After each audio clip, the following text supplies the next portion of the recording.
March 13th, 1962. Lyman Lemnitzer, chairman of the Joint Chiefs of Staff, presents a proposal to Secretary of Defense Robert McNamara, named Operation Northwoods. The document proposed staging terrorist attacks in and around Guantanamo Bay to provide a pretext for military intervention in Cuba. The plans included starting rumors about Cuba using clandestine radio, landing friendly Cubans inside the base to stage attacks, starting riots at the main gate, blowing up ammunition inside the base, starting fires, sabotaging aircraft and ships on the base, bombing the base with mortar shells, sinking a ship outside the entrance, staging funerals for mock victims, staging a terror campaign in Miami, Florida, and Washington, D.C., and finally, destroying a drone aircraft over Cuban waters. The passengers, federal agents in reality, would allegedly be college students on vacation. A plane at Eglin Air Force Base would be painted and numbered as a duplicate of a registered civil aircraft belonging to a CIA front in Miami. The duplicate would be substituted for the real plane and loaded with the passengers. The real plane would be converted into a drone. The two planes would rendezvous south of Florida. The passenger-laden plane would land at Eglin Air Force Base to evacuate its passengers and return to its original status. The drone would pick up the scheduled flight plan and, over Cuban waters, transmit a Mayday signal before being blown up by remote control. The plan is rejected by McNamara, and President John F. Kennedy personally removes Lemnitzer as chairman of the Joint Chiefs of Staff. December 1st, 1984. A remote-controlled Boeing 720 takes off from Edwards Air Force Base and is crash-landed by NASA for fuel research. Before its destruction, the plane flew a total of 16 hours and 22 minutes, including 10 takeoffs, 69 approaches, and 13 landings. August 1997. The cover of FEMA's Emergency Response to Terrorism depicts the World Trade Center in crosshairs. February 28, 1998.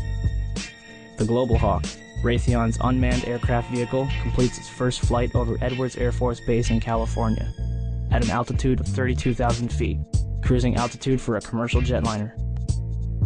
1999. NORAD begins conducting exercises in which hijacked airliners are flown into the World Trade Center and the Pentagon. June 2000. The Department of Justice releases a terrorism manual with the World Trade Center in crosshairs. September 2000. The Project for a New American Century, a neo-conservative think tank whose members include Dick Cheney, Donald Rumsfeld, Jeb Bush, and Paul Wolfowitz, releases their report, entitled Rebuilding America's Defenses. In it, they declare that the process of transformation, even if it brings revolutionary change, is likely to be a long one, absent some catastrophic and catalyzing event, like a new Pearl Harbor. October 24th, 2000. The Pentagon conducts the first of two training exercises called Moscow, which simulate a Boeing 757 crashing into the building. Charles Burlingame, an ex-Navy F-4 pilot who worked in the Pentagon, participates in this exercise before retiring to take a job at American Airlines, where, less than a year later, his Boeing 757 allegedly crashes into the building. April 2001. NORAD plans an exercise in which a plane is flown into the Pentagon, but is rejected as too unrealistic. June 2001. The Department of Defense initiates new instructions for military intervention in the case of a hijacking. It states that for all non-immediate responses, the Department of Defense must get permission directly from the Secretary of Defense. Attorney General John Ashcroft begins flying on chartered jets for the remainder of his term due to a threat assessment by the FBI.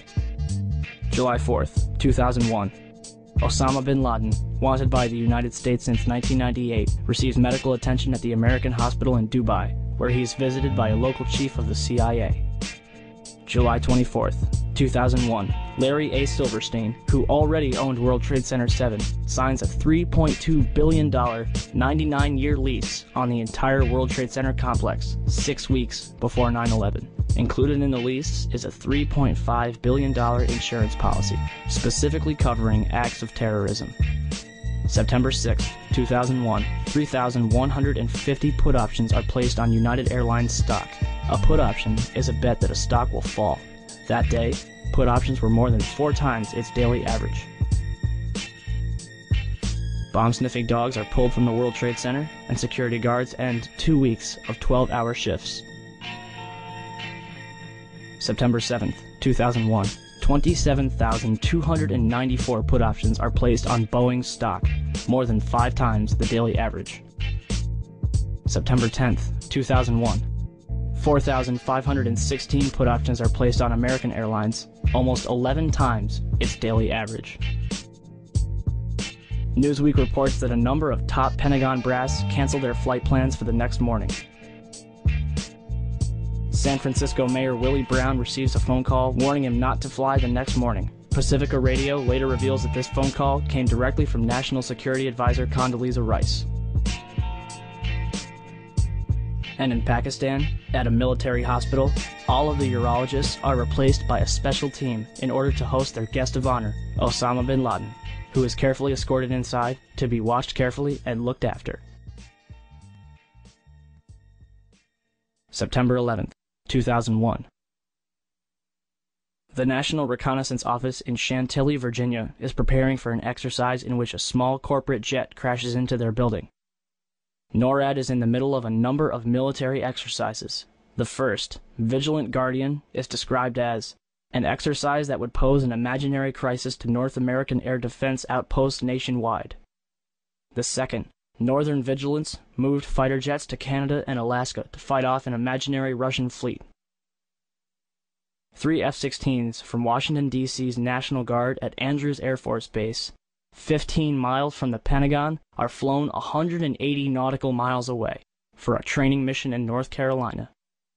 This left 14 fighter jets to protect the entire United States. Hi, Boston Center, Team U. We have a problem here. We have a hijacked aircraft headed towards New York, and we need you guys we need someone to scramble some F-16s or something up there to help us out. Is this real world or exercise? No, this is not exercise, not a test.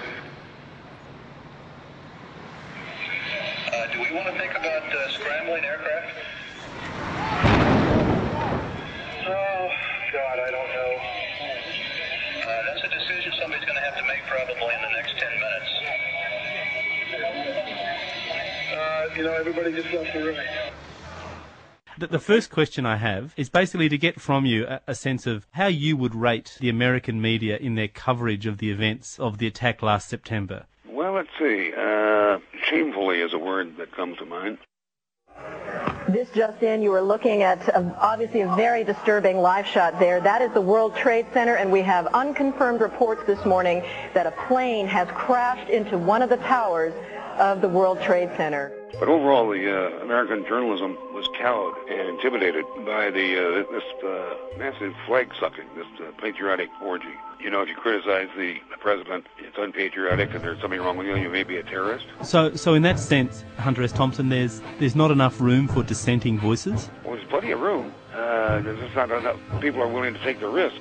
Jim, I don't know whether we've confirmed that this was an aircraft, or to be more specific, some people said they thought they saw a missile. There was definitely a blue logo. It was like a circular logo on the front of the plane.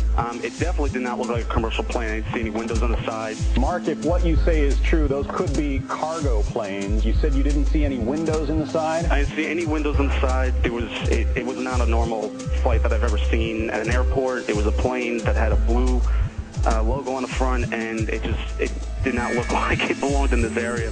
It's just sort of a herd mentality, a lemming-like mentality. If you don't go with the flow, you're anti-American and therefore a suspect. This is as close as we can get to the base of the World Trade Center. You can see the firemen assembled here, the police officers, FBI agents, and you can see the two towers. A huge explosion now raining